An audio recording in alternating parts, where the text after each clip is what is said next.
Presente, um enorme e artístico quadro do mestre, com as chagas abertas nas mãos e nos pés.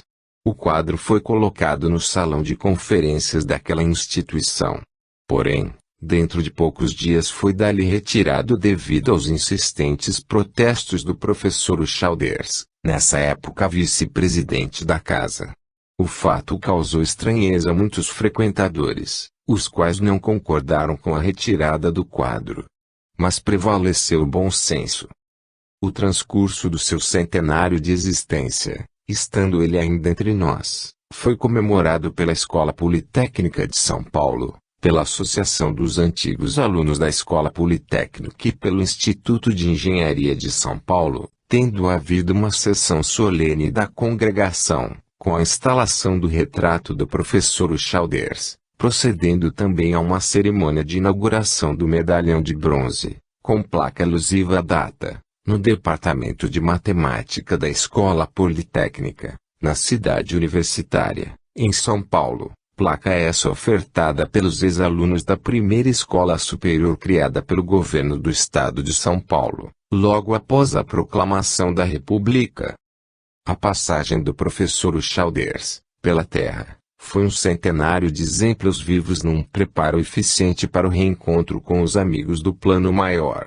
A demonstração da sua humildade e submissão aos desígnios de Deus eram fatores predominantes em sua inconfundível personalidade. No Departamento de Metapsíquica da Federação Espírita do Estado de São Paulo, exerceu atividades incomparáveis, interessando-se profundamente pelos fenômenos, sem contudo ficar a eles escravizado, porque sabia dar-lhes o valor e o apreço que mereciam, compreendendo que o aspecto mais importante da doutrina espírita é o de evangelizar o homem, conduzindo no roteiro da reforma interior. 14. Clélia Soares da Rocha. Mais conhecida por Clélia Rocha, nasceu na cidade de Barra Mansa, estado do Rio de Janeiro, no dia 18 de outubro de 1886 e desencarnou, com 50 anos de idade, no dia 16 de fevereiro de 1936. Foi educada como interna do Colégio Bom Conselho, na cidade de Taubaté, completando sua educação na cidade de Piracicaba, onde recebeu o diploma de professora primária. Lecionou durante vários anos no Colégio das Freiras, da cidade de São Carlos. De família tradicionalmente católica, Clélia Rocha logo demonstrou repugnância pelos dogmas da religião de seus pais, o que aconteceu logo em sua primeira infância, originando-lhe sérios castigos no colégio interno, onde passou a ser considerada criança rebelde. Em Piracicaba, ainda quando estudante, conheceu um jovem médico, com quem acertou casamento. Entretanto, o rapaz desencarnou repentinamente, frustrando todo o seu sonho de menina moça, que nunca mais pensou no casamento, dedicando toda a sua vida ao magistério e ao amparo da criança órfã e desvalida. Um dia deliberou abrir um estabelecimento de ensino na cidade de Dourados, para a alfabetização de adultos que não tivessem condições de frequentar aulas no período diurno, mantendo-o por algum tempo e fornecendo gratuitamente o material de ensino para todos aqueles que não o pudessem adquirir. Nessa época a grande missionária Anália Franco fez uma visita à cidade e, vendo o sacrifício inenarrável pelo qual passava a jovem professora, convidou a fazer parte da sua equipe de trabalho, prontificando-se a ajudá-la no que lhe fosse possível. Dessa época em diante, tornaram-se grandes amigas e mútuas colaboradoras. Fundaram uma creche para as mães pobres daquela redondeza e um abrigo para órfãos. Anália Franco depositava irrestrita confiança no trabalho de Clélia Rocha. Numa das suas cartas chegou mesmo a afirmar: "Você é a diretora que mais assimilou os nossos ideais e muito tem produzido. Se todas as demais cooperadoras fizessem como você, muito realizaríamos." Em fins de 1918, Anália Franco fundou um asilo na cidade de Uberaba, em Minas Gerais, e convidou Clélia Rocha para ser sua diretora. Logo após, no dia 13 de janeiro de 1919, Anália desencarnou em São Paulo, não podendo concretizar a obra. Clélia, fiel à sua memória, respeitando a sua última vontade, deliberou transferir-se para Uberaba, com todas as suas pupilas, fundando mais tarde naquela cidade um colégio com 18 pensionistas, para manter as suas 72 alunas internas. Diante de sua obra assistencial pleiteou por várias vezes subvenções municipais, estaduais e federais, nunca conseguindo ressonância para suas petições, pois, pelo fato de ser espírita, intensa perseguição lhe foi movida pelos sacerdotes locais. Como Anália Franco, organizou um conjunto litero-artístico e musical, com as próprias pupilas e demandou às cidades do interior dos estados de São Paulo e Minas Gerais, conseguindo meios de subsistência para manter o seu estabelecimento, tendo para tanto alcançado algum êxito. Fiel à memória de Anália Franco, tudo fez para que os ideais por ela esposados fossem mantidos em toda a sua plenitude, conduzindo-se sempre com verdadeiro espírito de abnegação e sacrifício, atestando sempre a sua grandeza espiritual. Fundou com suas pupilas maiores de 16 anos a Liga Feminina Operárias do Bem, objetivando a formação de novas equipes de cooperadoras do que pudessem mais tarde dar continuidade ao seu grandioso trabalho assistencial. Em 1924 transferiu-se para a cidade de São Manuel, no estado de São Paulo, onde conheceu Amando Simões, rico fazendeiro da região, espírito bem formado e coração generoso que, conhecendo as suas grandes dificuldades e estoica coragem, resolveu ajudá-la, fazendo a doação de um prédio e parte de seu terreno para que ali Clélia pudesse instalar o seu estabelecimento educacional. Graças ao prestígio desse abnegado confrade, contou logo com o concurso de parte da população e a simpatia da Câmara Municipal, podendo desta forma ampliar a sua obra beneficente. Acolheu no lar de Anália Franco dezenas de crianças órfãs e ali realizou numerosos casamentos de suas ex-educandas, entregando-as ao mister de donas de casas, reintegradas na sociedade, para servirem como esposas e como mães.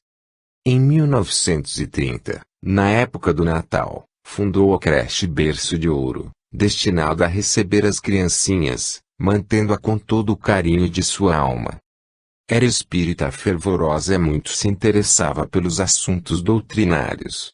Como Anália foi literata, jornalista, poetisa, escritora, teatróloga, musicista e professora de línguas. Escreveu várias peças para teatro, dramas, comédias e enquetes de sua autoria foram encenadas com muito êxito no grupo teatral. Apresentou ainda muitas poesias e composições musicais. Exímia professora de trabalhos manuais, ministrava aulas de flores artificiais, pinturas, bordados, arte culinária e música, preparando suas filhas adotivas para tornar-se prendadas donas de casa do futuro. Na intimidade era chamada Mãe Lili, por todas as suas filhas adotivas. Deu o seu próprio nome a muitas delas, quando enjeitadas na creche Berço de Ouro e não apareciam os parentes.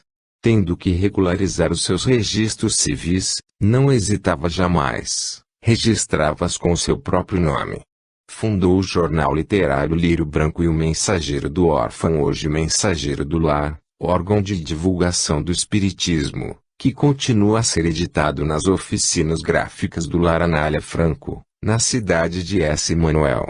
Clélia Rocha foi, portanto, uma missionária na verdadeira acepção da palavra, pertencendo à pleiade de valorosas mulheres espíritas do mesmo nível de Anália Franco, Olímpia Belém, Aura Celeste, Eurídice Panar, Abigail Lima e tantas outras. Subsídios fornecidos por Antônio de Souza Lucena. 15. Corina Novelino. Nascida na cidade de Delfinópolis, estado de Minas Gerais, no dia 12 de agosto de 1912, e desencarnada em Sacramento, naquele mesmo estado, no dia 10 de fevereiro de 1980. Filha do casal José Gonçalves Novelino e Josefina de Melo Novelino, nasceu na pequena cidade de Delfinópolis, onde passou muito pouco de sua infância, pois ainda jovem ficou órfã de pai e mãe, passando a residir com um casal que lhe dispensou todo o amor e carinho. A tarefa desenvolvida por Corina Novellino, na cidade de Sacramento, foi das mais relevantes, o que fez com que se tornasse uma das figuras mais estimadas na cidade. Desde muito jovem revelou-se um espírito caritativo, com profundos rasgos de desprendimento, disposto a dar tudo de si em favor dos seus semelhantes. Com apenas 20 anos de idade, foi convidada por uma denodata ceareira chamada Maria Modesto Cravo, para ajudá-la a administrar um lar de crianças, na cidade mineira de Uberaba. Indecisa sobre o convite, procurou orientação do médium Francisco Cândido Xavier, então residente em Pedro Leopoldo. Devido ao elevado número de pessoas que procuravam o médium, não conseguiu entrevistar-se com ele. Porém, grande foi a sua surpresa quando foi por ele chamada, recebendo de suas mãos bela mensagem assinada pelo espírito de Eurípedes Barçanufo, no qual, entre outras coisas, ele dizia: Corina, você é minha última esperança em Sacramento. Diante do imperativo da mensagem, declinou do convite de Maria Modesta e decidiu-se pela permanência em Sacramento, onde fundou o Clube das Maezinhas, composto de mães caridosas que se dispunham a fazer roupinhas para crianças necessitadas, as quais eram distribuídas semanalmente. No limiar do ano de 1950, deliberou fundar um lar para crianças abandonadas. Porém, além de faltar-lhe os meios necessários, não sabia onde nem como implantar essa instituição. A maior rifa realizada em Sacramento propiciou-lhe os meios necessários para adquirir uma casa e ali inaugurar o lar de Eurípedes. Aplicava-se o ordenado na manutenção do lar. Entretanto, o número de crianças aumentava e os recursos tornavam-se assim cada vez mais escassos. A casa havia também se tornado pequena. Animada de decisão inquebrantável, e contando com a ajuda do alto, decidiu-se a edificar um novo lar de Eurípedes. O povo de Sacramento e de regiões vizinhas cooperou no empreendimento e, dentro em pouco, surgiu um novo prédio, onde foram amparadas mais de 100 crianças e onde a ceareira abnegada passou a ser a mãe Corina. Devido à insuficiência de recursos para sua manutenção, pois o estabelecimento era mantido quase completamente com o salário de Corina Novellino, houve apelos e o lar foi reconhecido como órgão de utilidade pública, passando então de internato para semi-internato.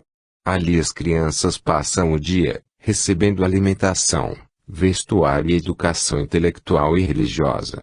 Escritora de grandes recursos que era, Corina escreveu os livros Escuta, Meu Filho, cuja renda foi revertida inteiramente à manutenção do lar. Mais recentemente, em 1979, escreveu a obra Eurípedes, O Homem e a Missão, dando início aos atos comemorativos do centenário de nascimento daquele grande vulto do espiritismo. Criatura infatigável, sempre disposta a cooperar, tomou parte saliente na vida socioeconômica, religiosa e cultural de Sacramento. Colaborou em todos os jornais da cidade, desde a Tribuna, editada por Hamilton Wilson, até os jornais atuais, Estado do Triângulo e Jornal de Sacramento.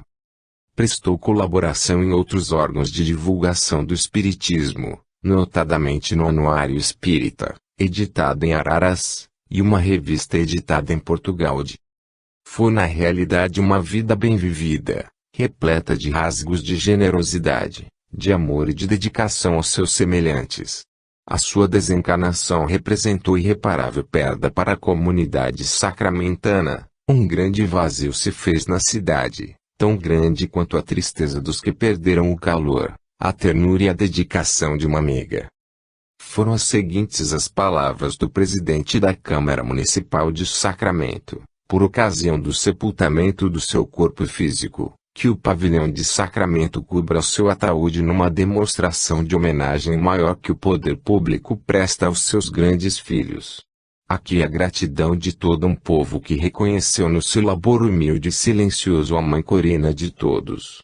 Com o auxílio de suas mãos não foram poucas as vezes que testemunhamos o seu amor, no próprio esquecimento de si mesma, chamando para si a responsabilidade dessa enorme tarefa de promoção do próximo. Foi a mãe Corina dos pobres, dos sofredores, dos órfãos, dos loucos, dos necessitados, dos abandonados, dos miseráveis.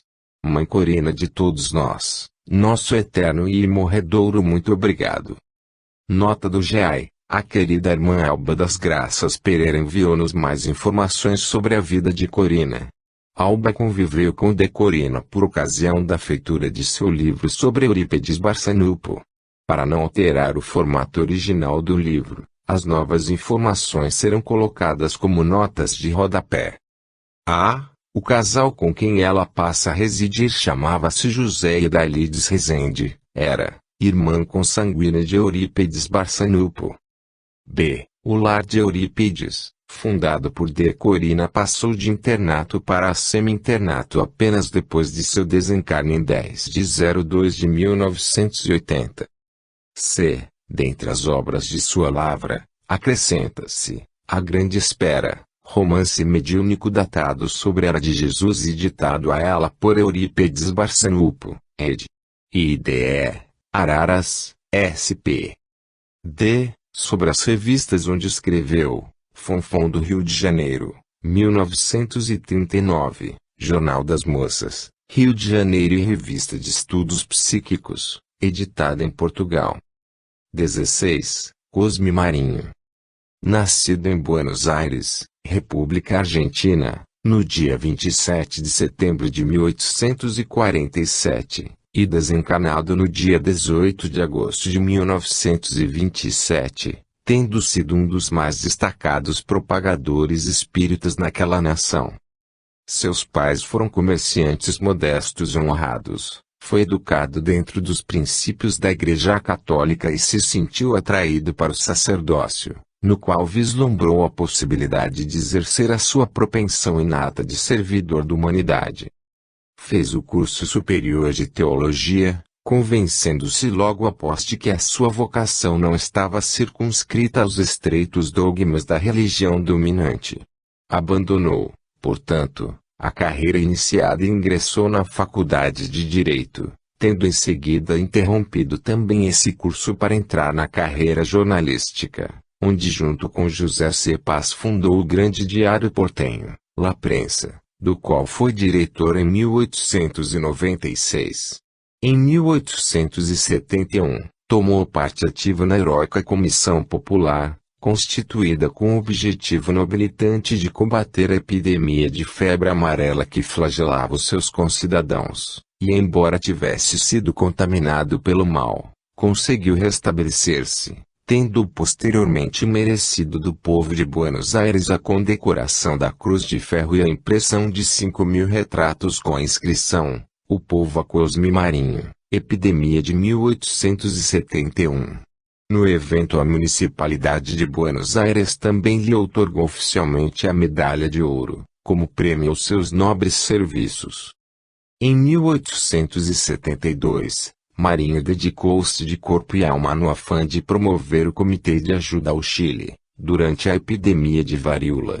Na qualidade de secretário desse comitê teve o ensejo de, juntamente com outros abnegados, enviar $500 mil de pesos, arrecadados em subscrição pública. A Municipalidade de Santiago do Chile também lhe conferiu uma medalha de ouro como gratidão pela sua generosidade. Foi Cosme Marinho fundador da Sociedade Protetora de Inválidos, conseguindo, graças à sua incessante atividade, construir o Edifício dos Inválidos. Transferindo sua residência para a cidade de Dolores, na província de Buenos Aires, no ano de 1874 foi designado membro honorário da Comissão de Justiça, membro titular do Conselho Escolar e presidente da Comissão do Hospital de Dolores. Nessa cidade teve o apóstolo a oportunidade de assistir algumas sessões espíritas, convertendo-se a essa doutrina. Daí por diante, revelou-se um verdadeiro paladino da terceira revelação. Em 1879 ingressou nos quadros da Sociedade Constância, tendo em 1881 tomado parte em sua direção. Em 1882 tornou-se diretor da revista Constância, pioneira dos periódicos espíritas na Argentina. Em 1883 foi eleito presidente dessa instituição, desenvolvendo ali vasto programa de atividade. No desempenho de sua tarefa jornalística viu-se obrigado a sustentar acirradas polêmicas com alguns clérigos que viam no espiritismo um constante obstáculo à manutenção do domínio da fé cega, e também com alguns cientistas que viam no espiritismo tão somente loucura, fraude e sugestão. Alguns jesuítas que publicaram artigos e opúsculos contrários ao espiritismo, mereceram de Marinho a mais ampla refutação, que pulverizou todas as argumentações.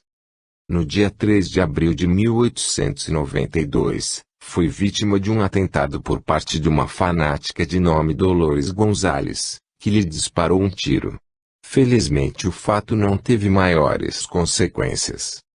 A vida desse singular personagem foi toda ela entrecortada de gestos nobres e altruísticos. E não cabe nesta ligeira súmula biográfica enumerar todos os fatos ocorridos em sua existência. Contudo, devemos acrescentar que Cosme Marinho foi autor brilhante, tendo escrito vários livros, foi inspirador de várias campanhas, destacando-se uma em favor da aquisição de livros espíritas para serem revendidos a menor custo, outra em favor do reconhecimento da Sociedade Constância como personalidade jurídica. E mais as seguintes: formação de uma comissão permanente para auxílios funerários a indigentes, preparação de enfermeiros através de cursos adequados, fundação da Confederação Espiritista Argentina, para cuja concretização colaborou intensamente Antônio Ugarte e outros, organização da Sociedade Protetora da Criança Desvalida,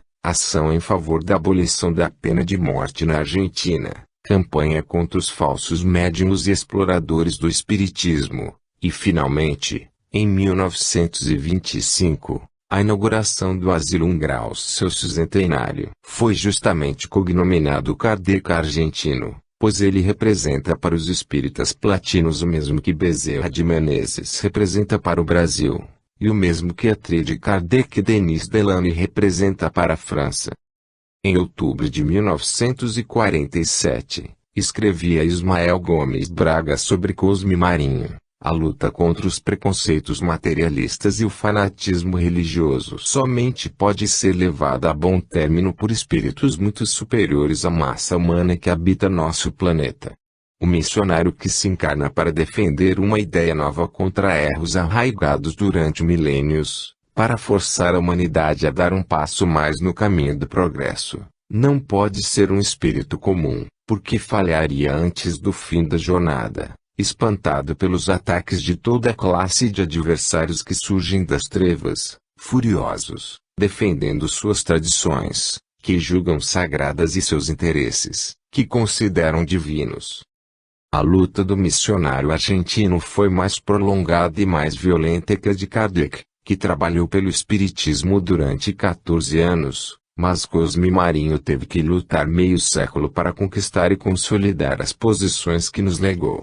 Foi agredido não somente por palavra e por escrito, senão também por arma de fogo. Uma fanática religiosa tentou assassiná-lo a tiros. Sem embargo, nada o fez desanimar, nada o intimidou, porque foi um grande missionário consciente do seu poder, certo do valor imenso da ideia que defendia com risco da própria vida. A superioridade de Cosme Marinho se revelava em toda a sua vida e lhe conferia um prestígio social que lhe dava autoridade para predicar essa grande revolução espiritual que é o Espiritismo. 17. Emadine Gibritain. Desencarnada em 1889. Nenhuma história do Espiritismo seria completa sem referências a essa notável escritora, que foi denominada Apóstolo Paulo feminino do movimento espírita. Ela era uma mocinha inglesa que havia ido para Nova York com uma empresa de teatro e tinha permanecido nos Estados Unidos, onde viveu em companhia de sua mãe. De educação protestante, repelia com energia qualquer aproximação com os espíritas. Entretanto, no ano de 1856, foi novamente posta em contato com o espiritismo, quando teve provas irrefutáveis das verdades por ele apregoadas. Logo descobriu que era, também ela, poderosa médium, podendo-se afirmar que um dos casos mais bem documentados, e que alcançou notável sensacionalismo, foi a sua informação de que o navio Pacific tinha naufragado no Atlântico Médio, perecendo todos os passageiros. Após essa revelação, ela foi perseguida pela companhia proprietária do navio, por haver repetido o que lhe havia dito o espírito de uma das vítimas da catástrofe. Verificou-se posteriormente que a sua informação mediúnica era verdadeira, pois o navio havia realmente naufragado e nunca mais apareceu. Em 1866 voltou ela para a Inglaterra, onde desenvolveu intensas atividades, produzindo duas grandes obras, Moderno Espiritualismo Americano e Milagres do Século XIX, livros esses que representaram interessantes pesquisas, unidas a um raciocínio claro e lógico. No ano de 1870 casou-se com o Dr. Brittain, espírita tão devotado quanto ela. Tudo indica que foi uma união realmente feliz. Em 1878 foram à Austrália e Nova Zelândia, na qualidade de missionários do Espiritismo, ali demorando muitos anos e fundando numerosas sociedades. Quando na Austrália, ela escreveu Fé, Fatos e Fraudes da História Religiosa, livro que ainda hoje exerce relativa influência. Entre outros monumentos de sua autoria, Emadinge Brittain fundou os Dois Mundos, de Manchester, órgão que ainda atualmente desfruta de grande circulação, representando um veículo publicitário de grande penetração em todo o mundo. Ernesto Bozano, um dos maiores escritores espíritas, profundo investigador, homem de ciência, polemista e mérito, cuja obra honra e engrandece a doutrina espírita, em notável depoimento escrito para a revista A la Luz del Porvenir, relatou que o livro Moderno Espiritualismo Americano lhe foi muito proveitoso no período de sua conversão ao espiritismo. A obra de Emadinge Brittain, nos primórdios do espiritismo, foi das mais relevantes, devendo-se a ela grande número de conversões, inclusive de pessoas de grande projeção na época. A sua desencarnação aconteceu no ano de 1889. 18. Eurípedes Barçanufo. Nascido em 1º de maio de 1880, na pequena cidade de Sacramento, estado de Minas Gerais, e desencarnado na mesma cidade, aos 38 anos de idade, em 1º de novembro de 1918. Logo cedo manifestou-se nele profunda inteligência e senso de responsabilidade, acervo conquistado naturalmente nas experiências de vidas pretéritas. Era ainda bem moço, porém muito estudioso e com tendências para o ensino, por isso foi incumbido pelo seu mestre escola de ensinar aos próprios companheiros de aula. Respeitável representante político de sua comunidade, tornou-se secretário da Irmandade de São Vicente de Paula, tendo participado ativamente da fundação do jornal Gazeta de Sacramento e do Liceu Sacramentano. Logo viu-se guindado à posição natural de líder, por sua segura orientação quanto aos verdadeiros valores da vida. Através de informações prestadas por um dos seus tios, tomou conhecimento da existência dos fenômenos espíritas e das obras da codificação kardeciana. Diante dos fatos voltou totalmente suas atividades para a nova doutrina, pesquisando por todos os meios e maneiras, até desfazer totalmente suas dúvidas. Despertado e convicto, converteu-se sem delongas e sem esmorecimentos, identificando-se plenamente com os novos ideais, numa atitude sincera e própria de sua personalidade, procurou o vigário da igreja matriz onde prestava sua colaboração, colocando à disposição do mesmo cargo de secretário da Irmandade. Repercutiu estrondosamente tal acontecimento entre os habitantes da cidade e entre membros de sua própria família. Em poucos dias começou a sofrer as consequências de sua atitude incompreendida. Persistiu lecionando e entre as matérias incluiu o ensino do espiritismo, provocando reação em muitas pessoas da cidade, sendo procurado pelos pais dos alunos, que chegaram a oferecer-lhe dinheiro para que voltasse atrás quanto à nova matéria e, ante sua recusa, os alunos foram retirados um a um. Sob pressões de toda a ordem e impiedosas perseguições, Eurípides sofreu forte traumatismo, retirando-se para tratamento e recuperação em uma cidade vizinha, época em que nele desabrocharam várias faculdades mediúnicas, em especial a de cura, despertando para a vida missionária. Um dos primeiros casos de cura ocorreu justamente com sua própria mãe que, restabelecida, se tornou valiosa assessora em seus trabalhos. A produção de vários fenômenos fez com que fossem atraídas para Sacramento centenas de pessoas de outras paragens, abrigando-se nos hotéis e pensões, e até mesmo em casas de famílias, pois a todos Barçanufo atendia e ninguém saía sem algum proveito, no mínimo o lenitivo da fé e a esperança renovada e, quando merecido, o benefício da cura, através de bondosos benfeitores espirituais. Auxiliava a todos, sem distinção de classe, credo ou cor e, onde se fizesse necessária a sua presença, lá estava ele, houvesse ou não condições materiais. Jamais esmorecia e, humildemente, seguia seu caminho cheio de percalços, porém animado do mais vivo idealismo. Logo sentiu a necessidade de divulgar o espiritismo, aumentando o número dos seus seguidores. Para isso fundou o Grupo Espírita Esperança e Caridade, no ano de 1905, tarefa na qual foi apoiado pelos seus irmãos e alguns amigos, passando a desenvolver trabalhos interessantes, tanto no campo doutrinário, como nas atividades de assistência social.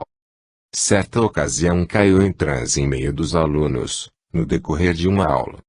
Voltando a si, descreveu a reunião havida em Versailles, França, logo após a Primeira Guerra Mundial, dando os nomes dos participantes e a hora exata da reunião quando foi assinado o célebre tratado.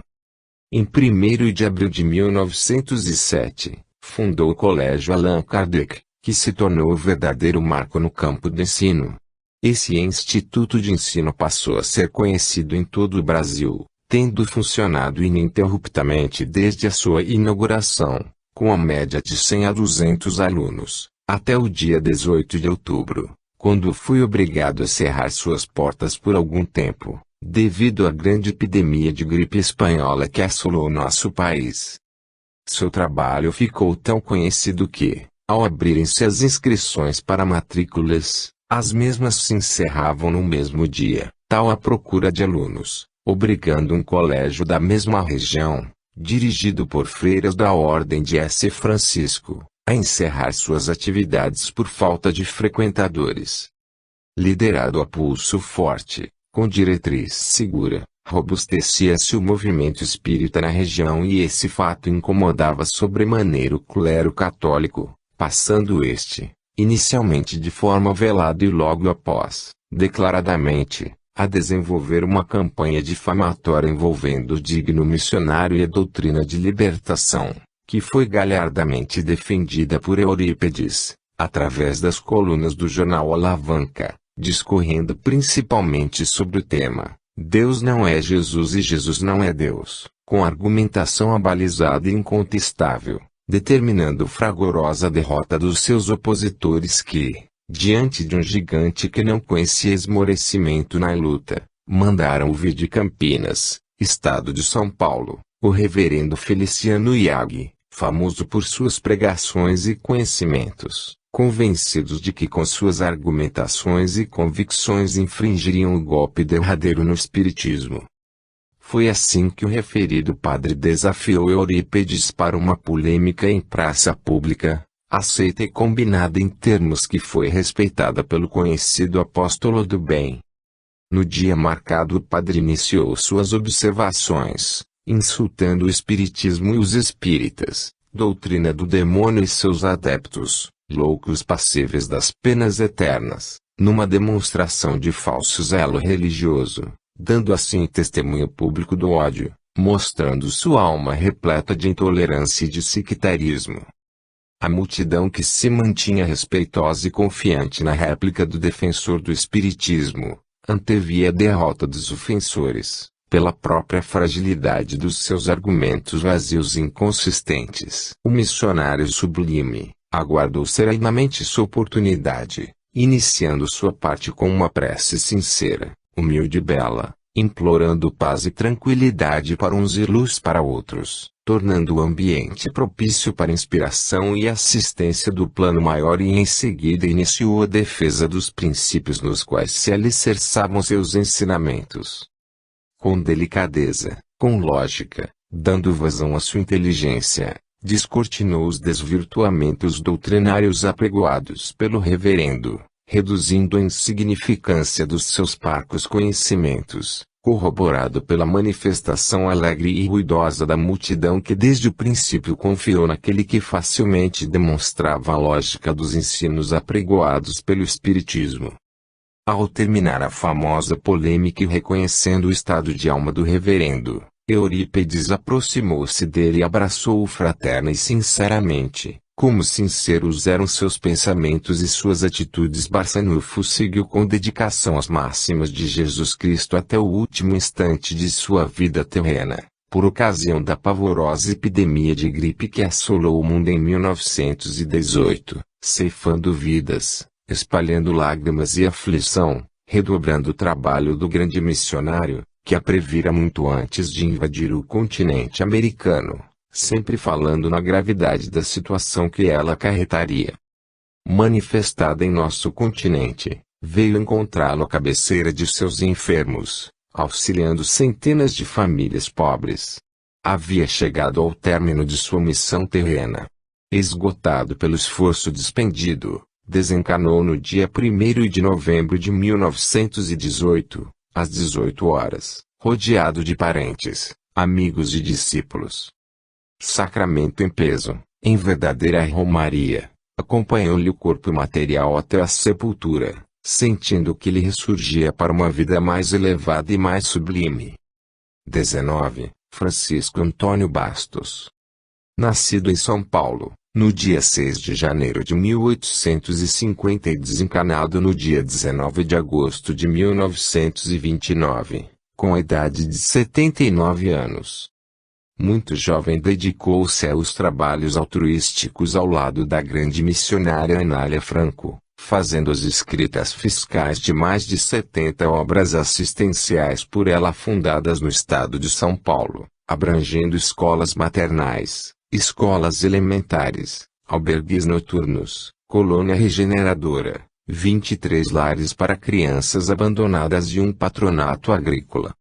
A convivência de Anália Franco e Francisco Antônio Bastos no trabalho cristão espírita da assistência social era tão antigo que, no ano de 1906, apesar de ambos terem mais de 50 anos de idade, resolveram casar-se, unindo assim os seus esforços para que a obra não viesse a sofrer solução de continuidade. No decurso da Primeira Guerra Mundial, profunda crise avassalou as instituições mantidas pelo casal, devido aos cortes nas subvenções oficiais e outros auxílios recebidos da população. Essa situação de emergência fez com que o casal promovesse extensa excursão artística pelas cidades do interior do estado, levando a banda musical feminina Regente Feijó, composta por suas educandas e por um grupo dramático formado pelas participantes da colônia regeneradora de Romualdo. Deste modo foram conseguidos os recursos necessários para a manutenção daquelas instituições, 230 contos de réis, pequena fortuna naquela época. Anália Franco, que após o seu consórcio acrescentou ao seu nome o sobrenome Bastos, imortalizou-se como figura máxima de mulher dedicada e bondosa, conseguindo projetar seu nome em todo o Brasil, dado o seu trabalho infatigável e entrecortado de idealismo. Francisco Antônio Bastos foi o seu assessor mais dedicado, desde os primórdios do seu trabalho, apagando-se na humildade e dando os mais vivos testemunhos na singular prova de amor espiritual, que o ligava àquela renomada seareira. Após a desencarnação de Anália, ocorrida no dia 13 de janeiro de 1919, Como prova de sua dedicação e afeto, fundou o Asilo de Órfãos Anália Franco, na cidade mineira de Juiz de Fora, fato ocorrido em junho desse mesmo ano, tudo com o objetivo de perseverar na difusão dos benefícios que sua esposa se acostumara a realizar e dos quais o seu magnânimo coração era vasto celeiro. Na cidade de Juiz de Fora sofreu a incompreensão da população. Encontrou na cidade a mais tenaz resistência, pois dada a sua condição de espírita, esbarrou com a intolerância religiosa ali prevalecente. O povo somente acatava solicitações feitas pela religião majoritária. Batalhador infatigável, sofreu toda sorte de perseguições, inspiradas pelo pároco da igreja local, vendo-se finalmente na dura contingência de transferir a sede da instituição para o Rio de Janeiro, onde se instalou em maio de 1922, no bairro do Meier. Com a ajuda de um grupo dedicado de auxiliares, conseguiu receber o apoio irrestrito de muitos, e sem qualquer espírito de hegemonia, elevou a simpática instituição a uma situação bastante privilegiada. Com o decorrer do tempo conseguiu adquirir bela e acolhedora casa na Rua da Figueira, hoje Avenida Marechal Rondon, no bairro do Rocha, onde a instituição se consolidou de forma definitiva. É digno de registro que a fundação do Lar dos Órfãos em Juiz de Fora, como salutar exemplo de desprendimento desse grande apóstolo da caridade, deve-se inteiramente ao Montepio legado por sua esposa, na importância de 16 contos de réis que, num gesto liberal muito do seu feitio, doou à instituição, fazendo questão que essa doação constasse de uma das atas de sua diretoria, lavrada em fins de 1922. Francisco Antônio Bastos era intimorato empreendedor de obras sociais, deixando entrever o seu espírito sonhador, arguto e realizador, assessorando Anália Franco na disseminação de numerosas obras assistenciais que passaram a constituir uma das mais monumentais realizações da época. Contagiado pelo espírito de luta de sua companheira desencanada, ele adquiriu a virtude de tudo vencer sem esmorecimento. Organizou numerosas instituições espíritas onde atuou como dirigente, editou 2 revistas. Nova Revelação e Natalício de Jesus, tornando-se o seu redator-chefe, órgãos esses que pertenciam à colônia regeneradora de Romualdo. Sua incrível operosidade, espírito de sacrifício, energia e perseverança no bem, traduziram-se em autênticas conquistas espirituais. Foi também dedicado trabalhador no campo da difusão doutrinária do espiritismo, proferindo conferências e encetando tarefas de diversos matizes. Foi verdadeiro pai para as crianças abrigadas no Anália Franco, as quais o estimavam e respeitavam sobremaneira, dispensando-lhe carinho e gratidão. Seu regresso ao plano espiritual foi precedido de insidiosa enfermidade que o prendeu ao leito por vários dias. O venerando velhinho de longas barbas e grande coração foi autêntico seguidor de Jesus Cristo, pois tudo o que fez ele, aprendeu a fazê-lo nas páginas dos evangelhos, assim como os consoladores ensinamentos que sabia espargir, ele os assimilou nas obras básicas da doutrina espírita. Subsídios fornecidos por Antônio de Souza Lucena. 20. Friedrich Myers. Nascido em Keswick, Cumberland, Inglaterra, a 6 de fevereiro de 1843, e desencarnado em Roma, Itália, a 17 de janeiro de 1901. Friedrich Leon Henry Myers, mais conhecido por Friedrich Myers, foi erudito literato inglês, famoso pelos seus escritos notáveis e estudos sobre os fenômenos espíritas. Educou-se no Colégio da Trindade, de Cambridge, e, após ter colimado uma série apreciável de triunfos, foi nomeado professor do mesmo instituto de ensino e, em 1872, inspetor de todas as escolas do distrito. Nessa época já havia publicado um poema intitulado São Paulo. Nos anos de 1870 e 1872 lançou mais 2 volumes de poesias. Em 1883 publicou seus ensaios clássicos e modernos Essays Classical and Modern, obra que alcançou notável valor literário. No ano de 1882, após vários ensaios, estudos e discussões, figurou, em primeiro lugar, na lista dos fundadores da Sociedade de Investigações Psíquicas de Londres, tornando-se o porta-voz da mesma sociedade, dando sua contribuição valiosa na revisão da magistral obra Fantasma dos Vivos 1886, cuja introdução escreveu. De sua autoria é ainda a obra A Ciência e a Vida Futura. Posteriormente à sua desencarnação foi publicado seu livro Human Personality and its Survival of Bodily Death, vertido para o português com o título A Personalidade Humana, obra que constituiu, de direito e de fato, preciosa contribuição no campo das investigações psíquicas e que foi qualificada pelo sábio William James como a primeira tentativa de se considerar os fenômenos de alucinação, hipnotismo, automatismo e dupla personalidade como partes de um só todo. A sua obra A Personalidade Humana foi dedicada a Henry Sidgwick e a Edmond Gurney, constituindo um repositório de fulgurantes ensinamentos. Nessas Maiers proclama que assim como Sócrates fez descer a filosofia do céu para a terra, o médium Emanuel Swedenborg foi quem levantou a filosofia da terra para o céu. O Espiritismo muito deve a Friedrich Maiers pelo interesse que sempre demonstrou pelas pesquisas dos fenômenos psíquicos e pelo idealismo que o norteou, procurando convencer muita gente mediante um trabalho metódico e de divulgação das verdades espíritas, através de obras que tiveram o mérito de sensibilizar muitas pessoas de notória influência, dentre elas Sir Arthur Conan Doyle, o genial criador de Sherlock Holmes, que chegou a afirmar num dos seus relatos que a obra de Friedrich Maiers A Personalidade Humana foi aquela que mais o impressionou, contribuindo decisivamente para sua conversão ao espiritismo. Em sua obra A História do Espiritismo, Conan Doyle que presta testemunho sobre Maiers, asseverando: a fé que F.W.H. Maiers havia perdido no cristianismo foi restaurada pelo espiritismo. Em seu livro A Fé Final, diz ele, não posso, num sentido profundo, contrastar a minha crença atual com o cristianismo. Considero-a antes um desenvolvimento científico da atitude e do ensino do Cristo.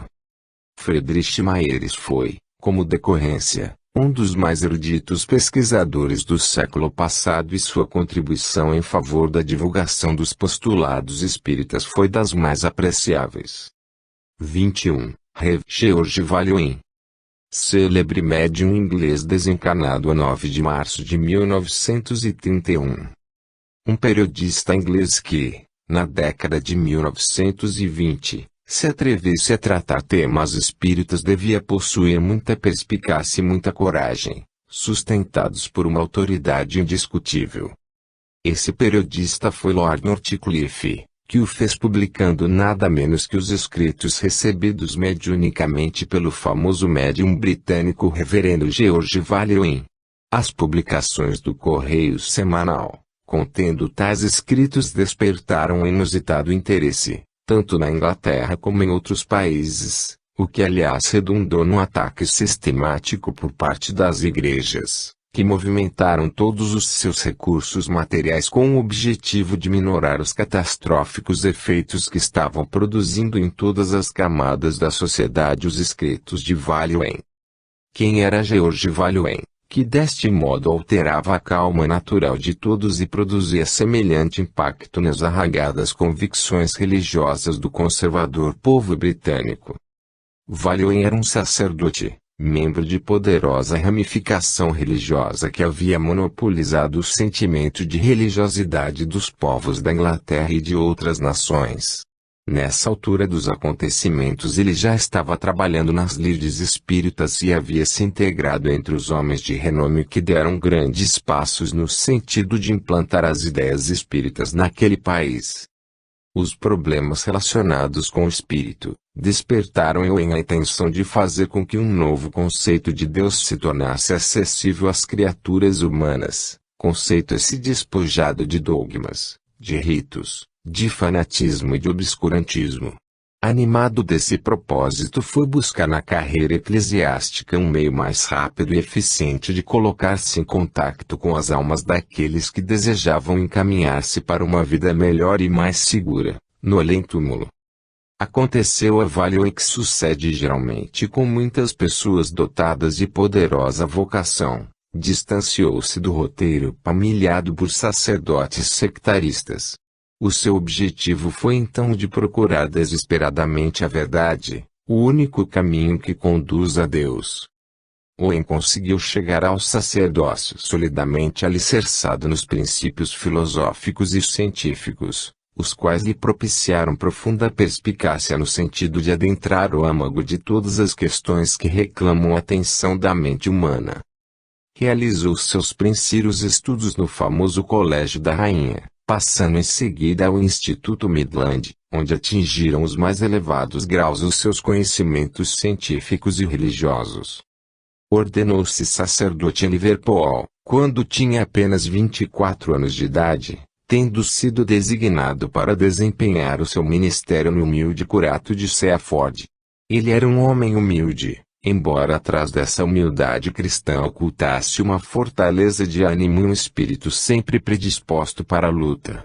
Devido a essa humildade e apesar de sua sólida formação espiritual, jamais logrou alcançar um lugar proeminente no seio do clero ou qualquer projeção dentro de sua igreja. Os desígnios de Deus, no entanto, eram outros, e nos humildes curatos de Seaford, de Pirefields e de S. Mateus, bem como nos subúrbios de Liverpool e mais tarde nas cercanias de Oxford, dedicou-se com verdadeiro devotamento ao seu ministério, e quanto mais se sentia perto de Deus, mais ficava abalado em sua situação de sacerdote. No propósito de buscar um contato mais íntimo com o mundo espiritual, lembrou-se do bater e abrir-se dos ensinamentos evangélicos e, com isso, viu desabrochar a sua mediunidade, graças à interferência de sua mãe, desencarnada em 1909, e que começou a dar suas primeiras manifestações em 1913. A princípio ele relutou em aceitar a realidade dos fatos, dado seu excessivo apego à verdade. Não tardou muito em ter as provas mais convincentes, o que fez com que se convertesse inteiramente ao espiritismo. As mensagens recebidas foram condensadas em 4 livros. Nessa época começou a receber mensagens de um espírito que se intitulava Astriel, mensagens essas eivadas da mais profunda filosofia. Sua primeira obra, Os Baixos Campos do Céu e, logo a seguir, Os Altos Campos do Céu, tiveram notável repercussão. A fase seguinte foi a publicação do livro Os Mistérios do Céu, inspirada por um espírito que se subscrevia Liader.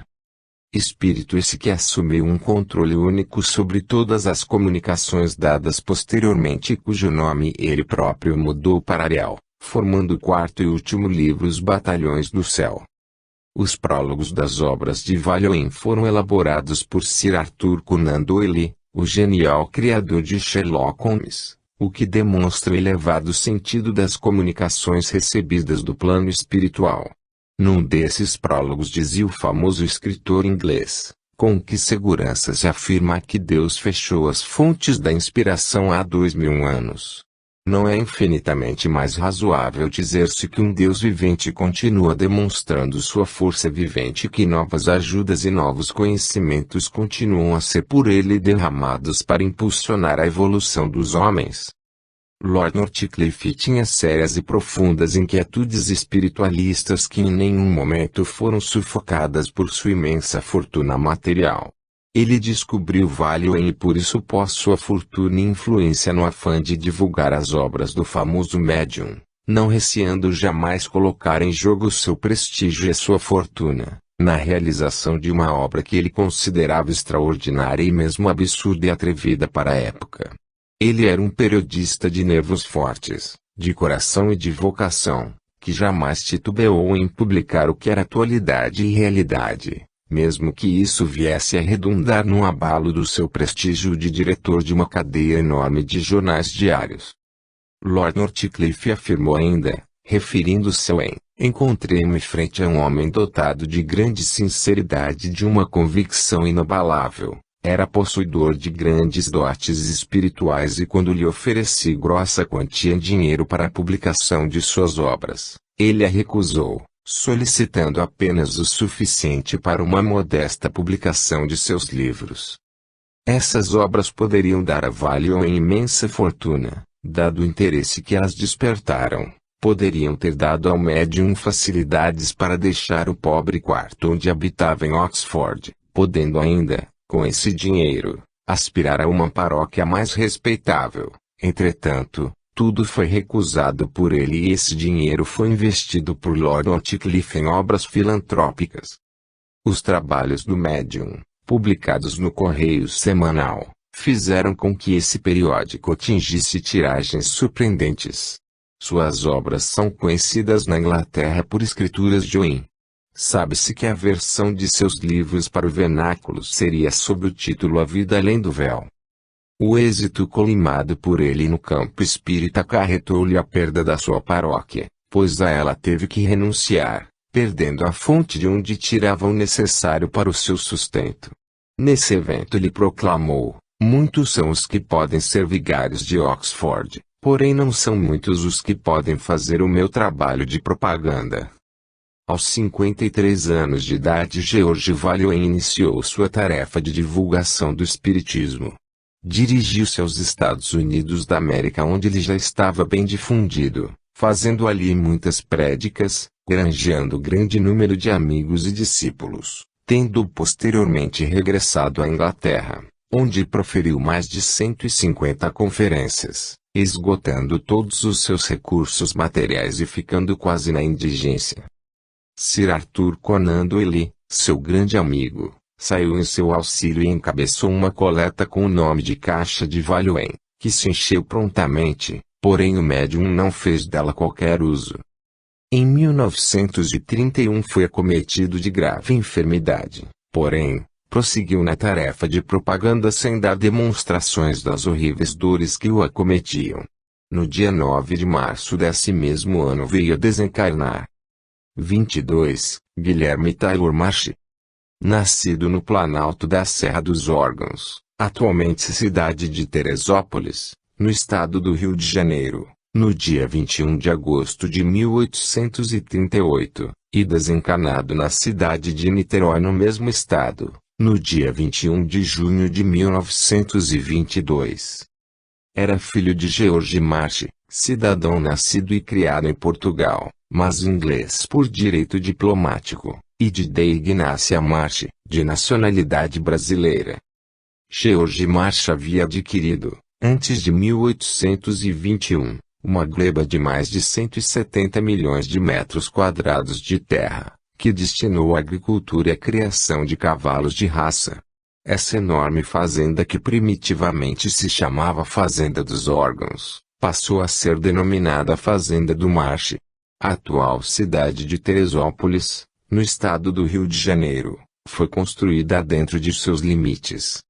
Com a desencarnação de seu pai, Guilherme Taylor Marsh, que nessa época tinha apenas 12 anos de idade, foi confiado a um tutor nomeado pela Justiça, o qual despendeu enormes quantias para que o jovem alcançasse aprimorada cultura, matriculando em vários colégios e posteriormente na Faculdade de Medicina da Corte, onde recebeu seu diploma de médico no dia 30 de novembro de 1859.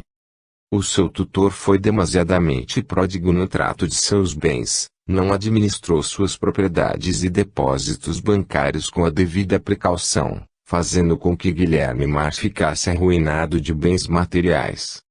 Tendo sido acometido de varíola e, vivendo numa habitação coletiva, teria que ser removido para um hospital. Entretanto, uma senhora espírita tratou com remédios homeopáticos, fazendo com que ele se restabelecesse, sem sequer ficar marcado pelas cicatrizes deformantes que as pústulas produzem.